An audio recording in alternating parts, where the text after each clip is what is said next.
All right. Thank you, everybody, for coming out to today. Um, we're going to go over kind of the end of year processes. So it'll be the what we're expecting you guys as the programs to do. And then kind of we'll share what we're doing kind of at the state level. Um, and that way kind of have an idea on what everybody's supposed to be accomplishing before the end of the year. We've still got about 5.5, 6 weeks before the end of the year, so continue doing all of your post testing, gathering the data, entering that data in. So speaking of the data and getting it all in and entered, going through just kind of our monthly data maintenance. Um, have you logged into UASys to enter your data recently? Remember that we want to make sure the data is entered every 2 weeks. So making sure that data that you are getting that data in on a regular basis is very crucial. If you have issues logging in, whether you forgot your password or whatnot, reach out to your data admins of your program. Otherwise, you are welcome to reach out to us and we can get you in, especially right now during the end of the year process. Uh, make sure everybody's in and getting that data entered. Entering your data in a timely manner is very crucial right now. Again, we want to make sure that data is entered at least every 2 weeks, but as we wrap up the end of the school year, try to get all that data entered in before June 30th. It's not critical that it needs to be entered in by that time, but it is nice to have that data entered so that when we enter that dual year entry period, we're not having to modify tons of information. It's just kind of spot checking it kind of towards the last minute. Entering have you entered an entering EFL for all of your students? We'll go over that today, kind of exactly what we mean by that and how you can double check that to make sure that students who have separated, who have left your programs, but would still qualify to show up on our NRS reports, how you can make sure that entering EFL is set for your students. And then as we wrap up the end of this year, and as we start prepping for reporting this year, have you done your post exit surveys? You guys have done fantastic this year. We've had lots of questions come up, and we've been able to modify some stuff. Alex and I have a couple of plans still in place for helping with those surveys about making it a little bit smoother, some of the transitions. And as we go into next year, we're kind of hoping to get out necessarily having to do phone call surveys, but potentially even doing email surveys, texting if we can get into that realm as well. So we've got a couple of new ideas as we move into next year, how those surveys can be better utilized and hopefully to where we can have those students enter or get us that information better.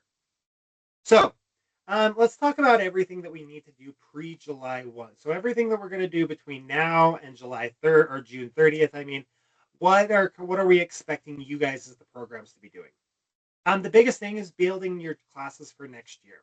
Um, we want to make sure that we have classes prepped and ready to go. There are some programs who run summer classes, and so making sure that those summer classes are set and ready to go. Um, one caveat with doing these New Year classes is please do not just change the begin and end date of your current classes and changing the title of the year. That does not create a new class for next year. That just changes this and it won't mess up any data, but it would if you were trying to say last year's class versus this year's class, kind of an idea. It would modify, and you wouldn't show data exactly correct. When you pull like a class list, for example, you would see students from the previous year, not from your current year. So when you do create the classes next year, you can create them from scratch by clicking the Add New Class button up at the top, or you can use a clone class feature. So if you click on the class down at the very bottom, that's a green button, I believe, that says clone. When you click that, that will create a new template for the class, copying vital information from your other class to the new one. We would ask that you update class names, teachers if the teachers are changing, and of course the start and end date, and if the schedule for the class is changing, so you have a bit different days that you're teaching that class or whatever, please make sure that information gets updated as well, as that will help when you take attendance. One thing as we kind of move forward, especially with the student portal and being able to print off a couple or being to print off stuff for the students, is let's try to change some of our names and keep them simple. So really kind of just more adding like what the class is, like this is a secondary math 1 course, or this is a language arts course. And if you need to add which term, because you teach multiple terms in that, go ahead and add the term as well.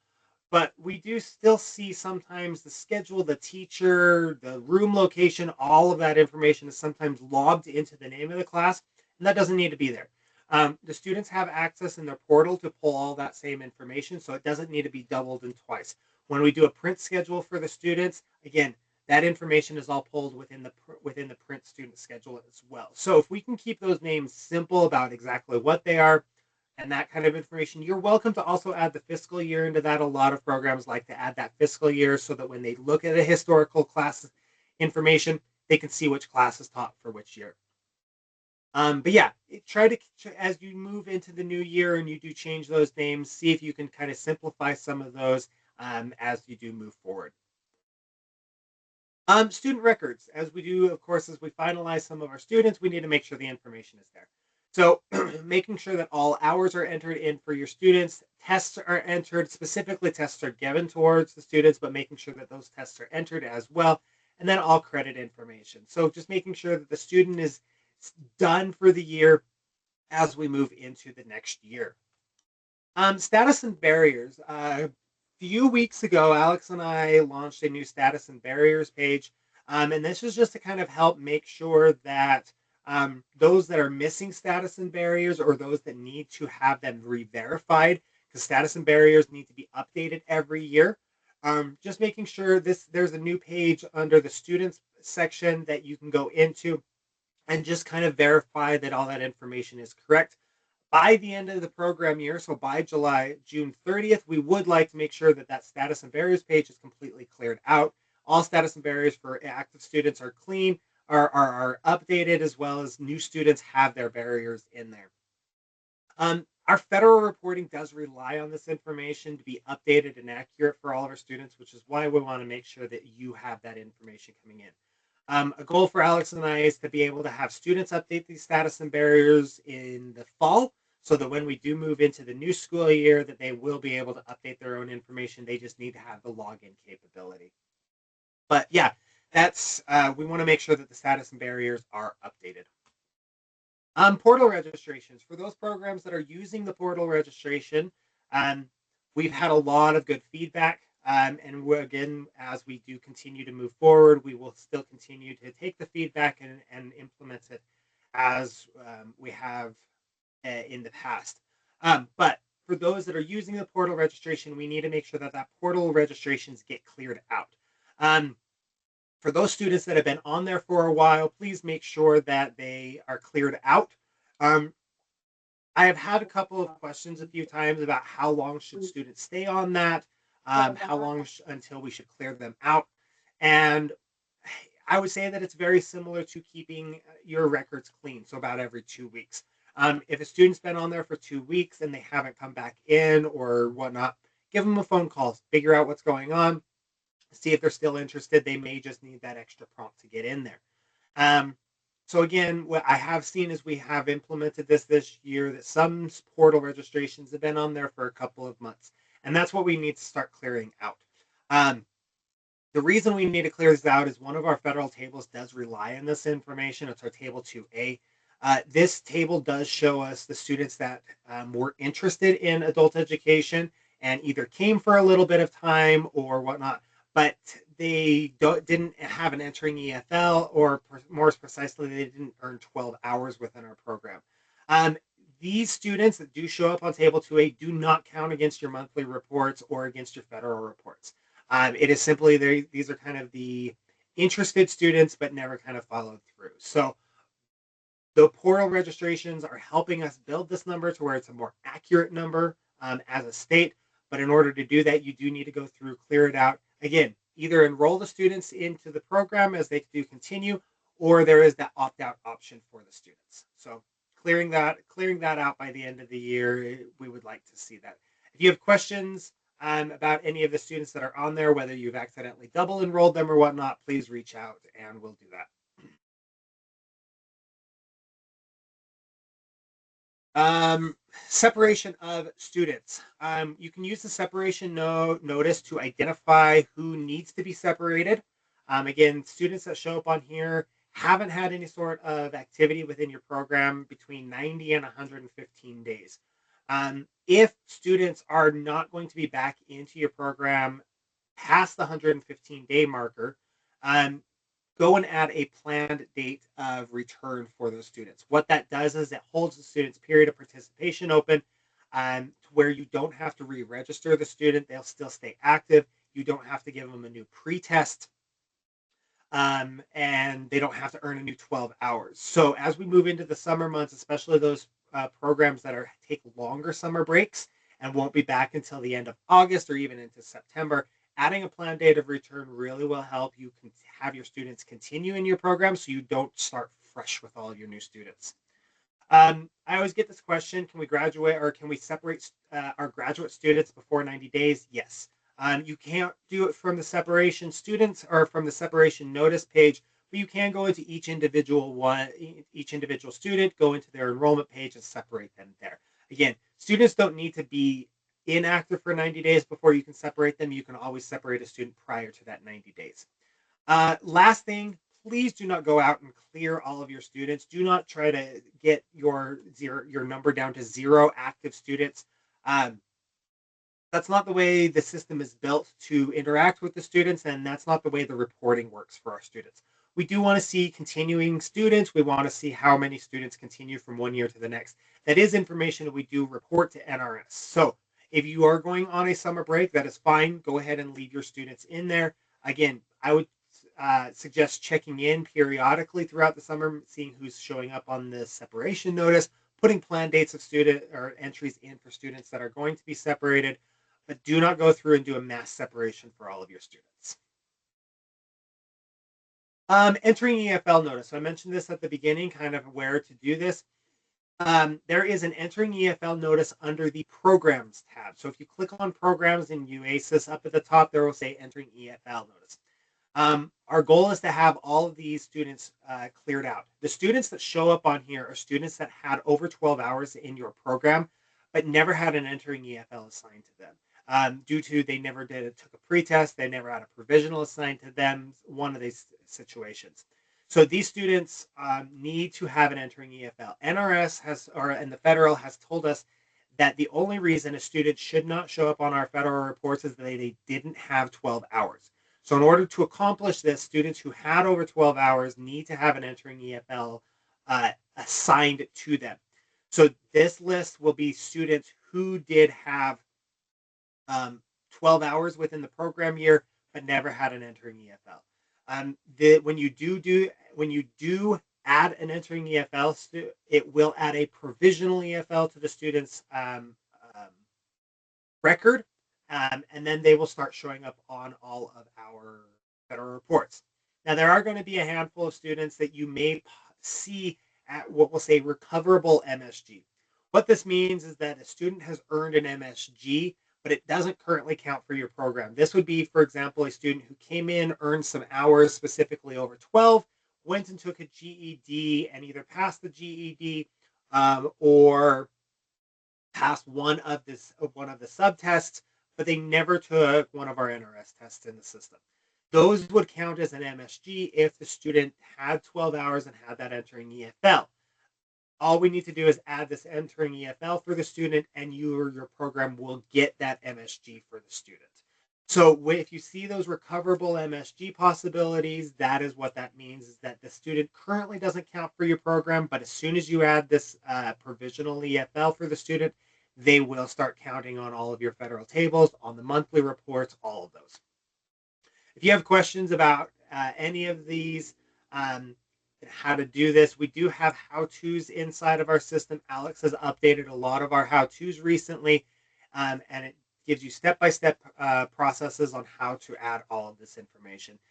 You are also welcome to email us at the webmaster, and we can set up something if you need, or we can answer any sort of questions.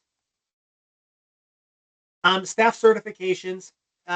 We do report these to NRS, so making sure that all of our staff have their updated staff certifications inside of the system is crucial. That does include marking if the student, or excuse me, if the staff member doesn't have a certification. So if they're there as a secretary or they're there as a volunteer and they do not have any sort of certification, please mark that they don't have a certification. That is actually now a required field on that page, is to have at least one of them marked. But we do sometimes see that when certifications expire, for example, that it just doesn't show any. There is a staff certification page. So under staff, there's a new tab up at the top. It was created about a month or so ago, and that will show you any certifications that are either expiring by the end of the program year or who have no certifications entered into the system. We would like to see that page cleared out again by June 30th. One thing as well, that we don't report this, but something to keep in mind is our staff or our testing certifications coming up shortly. If a student does not have if a staff does not have a testing certification inside of the system, they will not show up as an optional proctor or as a proctor for the test. So as you are updating these staffing certifications, making sure that those are up to date, please make sure that all the testing certifications are also up to date. That way, when you add post-tests and when we go into the new year with pre-tests, that we're not having any sort of hiccup about marking who the appropriate proctor is for those tests. Volunteers. If your program uses volunteers and they are not added as a UASIS user, we would like to make sure that they are added to the volunteers page. So under the program tab, there is a volunteers tab up at the top. That is where you will add all volunteers. Again, we want names and dates and what they did inside of your program. Very basic information, but there is additional information if you would like to use and collect that.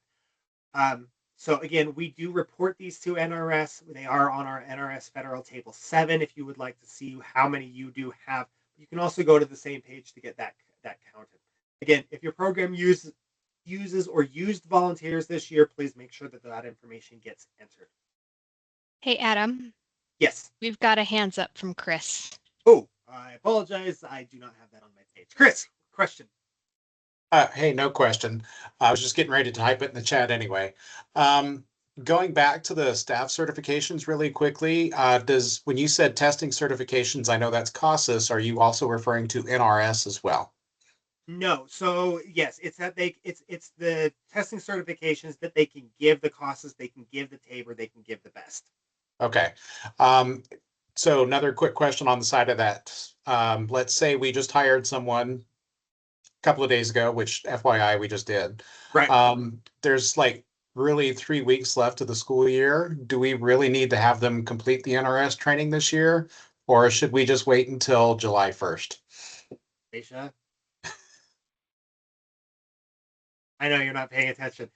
If they hire a brand new staff member now with like 3 weeks left of the program year, do they need to complete the NRS training for this year, or are we good just to hold off and they can do it in the fall for next year? I think they would need to do it. You are muted, by the way, Alicia. Are they doing anything within, I mean, if they're testing or doing something before July 1, they would have to. Yeah, probably not. So really, like, she's going to be testing. She's not going to be testing. She's going to be training. Okay, then I would just wait till the 1st, but just don't have her do any of the.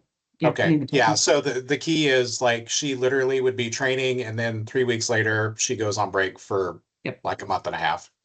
Yeah. Okay. That's good. All right. Perfect. Thank you. Okay, I'm 100% with you. If you have new staff members that are going to be involved in doing testing and whatnot, then yes, please make sure that they have that NRS certification, even including within the last couple of weeks of this year. If not, then yes, go ahead and hold off. Good questions. Thank you. I will answer some questions that I see popping up in just a second. Let me finalize this one. So reports. A couple of the reports that we'd like to make sure that get viewed as we do wrap up this year is the students who need a pretest. Again, that's how we can identify which students need that, specifically target those students that are over 12 hours because they will show up on our federal reports this year. Reviewing any of our federal reports, specifically tables 4 and 6. 7 if you want to see your staffing information, but 4 and 6 really deal with your students. So double checking, making sure all students are on there, that their MSGs are on there. that all of their status and barriers and that kind of information, if you deal with family literacy or workplace, that information also would show up on table 6. And then the other one that I always tell programs to run is the student achievements report. Making sure that all students that you have graduated or have been marked in the system, those that have graduated with their GED, that the data match has gone in there. Again, if they're not showing on the achievements report, but they have made sure that they are doing that, then please make sure and jump to the GED data match page. And double check there. If you're still missing a GED student at that point, please reach out to us, and we are happy to help you and make sure that does get in there and marked. Okay, that is everything that I have on pre-July 1 tasks. Alex, is there any questions in the chat I need to state? I think I got them. One I'm looking at is Zoe's. Do we need to end the volunteers' participation for the program year and re-add them for the next year? No. I don't think we need to end them. We just need to add them for the next year, right? So treat volunteers as you would treat staff members or students. If they are going to continue, go ahead and continue. There is not necessary, while there is a begin and an end date for volunteers that you mark inside of the system, if a staff member or if a volunteer continues through the summer and moves into the new year, you don't need to end them and re-add them. You can continue on with them and they will count for both years. Okay. All right, moving into post-July 1. So all of that we covered is kind of everything you need to do in the next 5 or 6 weeks as we do wrap up the end of the year. I know many programs go on a summer break or maybe a mini summer break, at least through some of it. So these would be the tasks that you would have coming up after July 1st. So once we do launch into the new program year. Once we launch into the new program year, you'll need to go through and close all of your classes. Now, you are welcome to close classes early, so pre-July 1, if you are done with the class. Classes inside of UASIS are not automatically closed because we want to allow the programs to enter all the data inside of there related to that class. There is inside of the system this year, we did create this new close multiple class functionality. So on the class list page, you'll see that there's a checkbox right under the search classes that you can click close multiple classes. If you click that and there will be a checkbox to each class. You can click on the classes that you want to check and hit close selected classes, and it will close those classes for you, in which that includes removing students that are still involved in that class and then officially turning that active flag to inactive for each one of those. So once a class is closed, hours can no longer be added to it as it's no longer on that page, and credits can no longer be awarded to that class for students that were in it. Both functionalities disappear once the classes are closed. But again, nothing automatically closes inside of the system, so they need to be manually done. And yes, you can do them pre-July 1 if you are done with your classes. Separating students. Again, this is very similar to the pre-July 1 activity. But again, going on to that separation notice, seeing who's on there. The reason I stick the same slide on here twice is because at this point, post-July 1, you are going to have new students that are going to show up on this separation notice. Due to them not having activities in the last 90 days, these are students that may be auto-separated, and so if they're coming back, please add that planned date of return back in. Otherwise, you are going to have to retest the student and get a new 12 hours for them. If you have late June, early July graduations, again, you can separate students prior to that 90 days. And again, as you move into the new year, just do not do a mass separation of all of your students. Now that we're moving into the new program year, new status and barriers will be required for all rollover students. Again, this new status and barriers page will excuse me, will be crucial for you to go through and see who you need to update for the year. One of Alex and I's goals is, again, to have the demographic information available for students to update. I'm crossing my fingers on that. There is no hard, fast date yet set on that, but I am hoping that by Mid-August, we do have that launch so that students can update that information rather than you going into each individual student. Updated signatures need to be updated every year as Alex comes out to all of the program reviews. That is something that always gets stated. But again, making sure that that release waiver and that grievance policy are needed for the new year.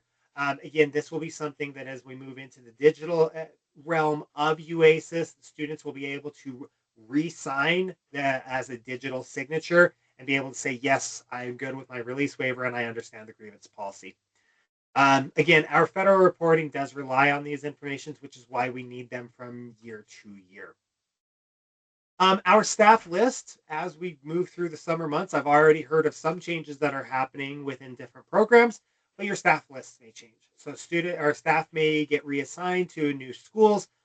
They may get reassigned to a different program as they no longer work with you. So making sure that your staff list is updated. Remove staff that are no longer part of your program. Even if they're part of another program and no longer part of yours, please remember and remove that information. For your current staff members, please update their email addresses, review the roles that are assigned to them, and make sure their certificates are up to date as well. Email addresses, this is becoming very, very crucial as we are sending communication out through our system. I have had to fix a couple of email addresses in the last couple of weeks due to the 90-day expiration of passwords and trying to reset passwords that the emails were incorrect. So please make sure, and again, your staff that have access to UASIS can do this themselves. They can go into their own account and make sure that all of this information is up to date. It is not required on the admins to do this at all. Any questions on post-July 1 activities? These next couple slides are just kind of informational for the rest of you. Hey, Adam, Amber's got a good question, and I may need to check our policy and procedure guide or double check with Alicia. I've never seen it phrased this way, so it's a good question. Yeah, I haven't either. The question for everybody is the release waiver and grievance policies are good for 1 year. So if the student signs it in April of 26, is it valid until April of 27, or do they need it? We will find out for you, Amber, and we will double check. We'll double check our policy guide and see if it's for the fiscal year or school year or whether it is a 1 year. Okay, thank you. Looks like Alicia has a confused look on her face. She's looking at that right now. So, okay. As she's finding that information, and again, once we find that information, we will email that out as well. Dual year entry period. For those that are new to adult education this year, in July, so between July 1st and July 31st, we do run what's called a dual year entry period, meaning that staff members can enter information for both program years, the one that just ended and the new one. You can enter enrollments. So if a student enrolled in late June, for example, and you never got to it until July 6th when you came back after the holidays, you are able to enter that information. A lot of our dates inside of the system are locked to a program year or locked to the time frame in which the student is part of adult education. This is the time frame in which it opens that gate up and allows you to kind of open or put those dates in that are outside of the program year. Again, we run through July 31st that you can do this. I will be sending emails out probably that last week just as a reminder that we are wrapping up the end of the year. If you finalize everything before even June 30th, that you are done for the program year, there's not really a finalize button inside of UASIS, but just know that you're done and you can kind of move forward with the new program year. Again, this is kind of just a last minute just to kind of double check and make sure that your information for the year is correct. Run reports. I will be running reports during that same time frame, and if I do find anything, I will reach out to programs and we will get it fixed during this dual year entry period. Wrap up information. Students POPs will stay active and will continue to be active with a quarter hour entered into the new program year. If a student rolls into the new year and then gets separated, which would backdate their separation into the previous school year, their POP will end in the previous school year. So they need a new quarter of an hour in order to start that new program year. That does mean that if they are graduating in July, they will need some sort of attendance put in there so that that does roll into the new year. The second bullet point is what I'm talking about. The outcomes in the next program year will not count if the student is not active or continuing. Meaning, if a student comes to your program, their last date in your program was June 29th, they went on July 1st and passed the GED and then left your program, never to be seen of, it will not actually count for your program. They will need to come back, do any sort of at least quarter of an hour within your program in order to count that outcome for the new program year. We see this a lot with GEDs during the months of July, we just want to reiterate kind of how the periods of participation work rolling into the new program year. Something new we are doing this year is we are going to have UASIS go to a downtime. This will allow Alex and I to do a couple of back end pieces in the program. We need to roll over a couple of things. We'll need to deactivate, like the civics test, for example, and just double check that. Our current plan is to be back on by noon on July 1st. If plans change due to hiccups or whatnot, we will send information out. But please make sure that all of the information is in by June 30th. The early morning, July 1st, it will go down and it will be back on by noon that day. You can still get to the page, it just you won't have a login capability. Hey, Adam. Yes. Chrissy has a clarification on the rollover.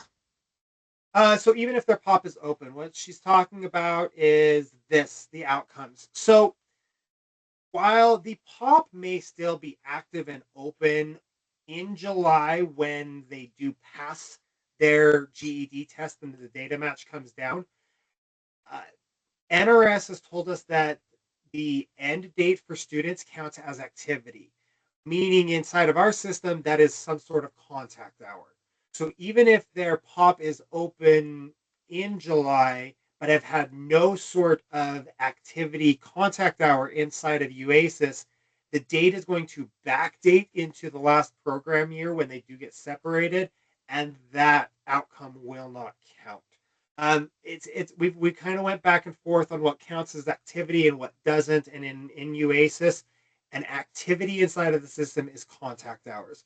So I mean, you could bring them back in for like a quick counseling session, just see how they're doing, mark a counseling hour, a quarter of an hour counseling session, and that will count. As long as they have some sort of contact hour in the new program year, then the outcomes will count. Again, POPs will roll over, but once that separation happens, it always goes back to looking at their last date of activity. So if that's in the previous year, the date will be backed and the old one will be removed, or the new one will be removed. I apologize. Good question. Thank you, Chrissy. Last thing as we do wrap up, the UASIS training. We're running 2 of them this year. We ran into some hiccups in the last couple of years about some required trainings that programs are needing to go. So we are going to hold 2 of them this year. Our first one is going to be on August 11th at the Granite School District. We will send more information out there. This QR code is a Google form. If you are interested in coming to the UASIS training, please fill this out. That way we can make sure you have the information you need. The second training we're going to do is a little bit later. It's going to be on September 1st. Both of these dates are Tuesdays, but the second one is going to be down in the Juab School District, so kind of more central Utah. If you do plan to come to the Juab one on September 1st, you must bring your own laptop, as we are not in a laptop room.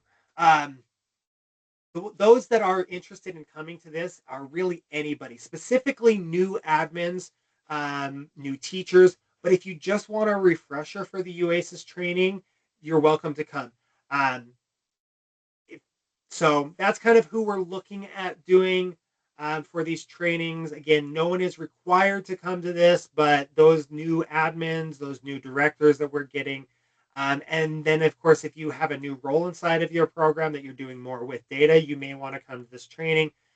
There's not going to be anything new in this training that you don't already knew that we've already pushed out. So it is not going to be new trainings. This is just going to be how to use UASIS to its full capacity. So thank you, guys. We will. This is our last third Thursday of the year. So we will pick this back up in August. If you have any questions, you're welcome to reach out to us. We will post this onto YouTube either later today or early tomorrow morning for those that are unable to view it today, or if you want to go and review it. So thank you guys, and we will enjoy your summer. We will see you guys next year.